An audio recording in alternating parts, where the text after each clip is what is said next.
And they were they were trying to convince me that I did something wrong. And I've never done anything wrong. And that's what I mean. It was a very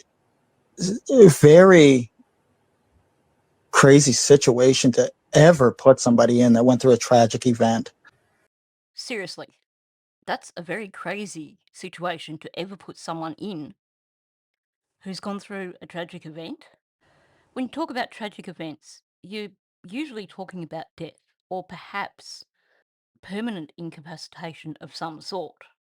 So it just sounds out of place for Daniel to describe it as a tragic event. You could describe it as stressful.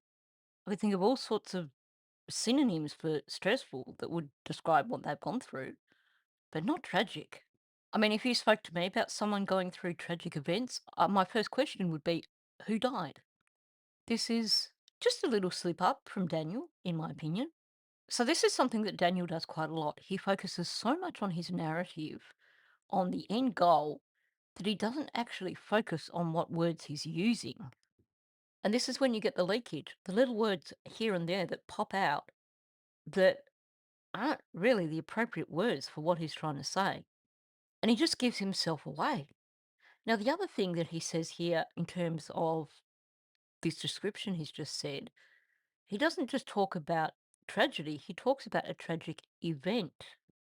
This is kind of suggestive of a single moment in time as opposed to going through the whole experience of children being missing. I would expect to hear experience as in, the whole thing of them going missing, the stress, the interviews, the having to talk with media all the time, the searching and getting no results. That's not an event. That's a series of events. That's an experience. So when someone talks about an event, to me, it is, in my mind, a single moment in time. That one thing that happened that suddenly changed the world around you. So for Daniel to be talking about a tragic event, it sounds like he is definitely talking about the death of Lily and Jack. Not them going missing, but them actually being deceased. And of course, the thing with that is that him and Janie both still maintain that, oh, we believe the children are still alive. Daniel's still pushing it. He's had to give up on the whole idea of trying to throw Malaya under the bus because that seems to have swung around and hit him in the ass. But he's still hinting at that, and he's still telling people that he believes that they're still alive. So when he starts saying things like talking about tragic events, he's very much giving himself away. He's proving that he definitely doesn't believe they're still alive, that's for sure. No matter which way you look at it, if he truly believed that the children were still alive somewhere, he's not going to describe it as a tragic event. But let's be realistic, at the end of the day, Daniel's not the only one doing this. You get Malaya talking about being filled with pain and sorrow. You get so many things from Janie again that also tend to point towards a single catastrophic event as opposed to the children just wandering off and getting lost, or the children having been abducted or taken away in a vehicle somewhere and being hidden away for safety or whatever the story's supposed to be. I mean, Janie came out in her interview with CBC and she's like, this is where everything happened.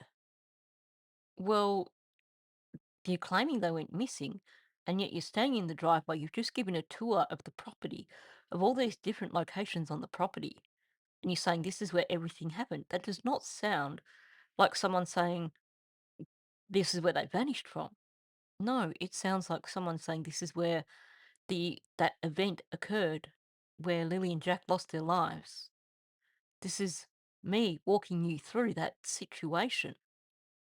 And you probably noticed back when RCMP spoke about the case as in terms of a fundamental wrong, you never saw Daniel or Jamie come out and try to find a way of explaining that away.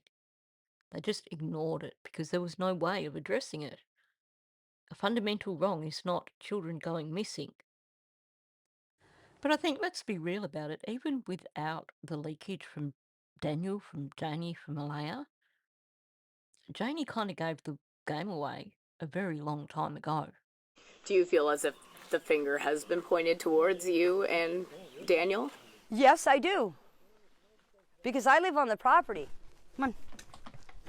Do you think your son had anything to do with the disappearance of Jack and Lily? No, I don't believe Daniel had anything to do with the disappearance of Jack and Lily.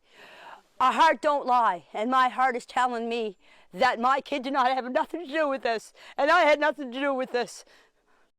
I know we've looked at this so many times, but in the context of this video, this is definitely not the look of someone who believes that Lily and Jack just wandered off and went missing, or that they were taken away somewhere in a car.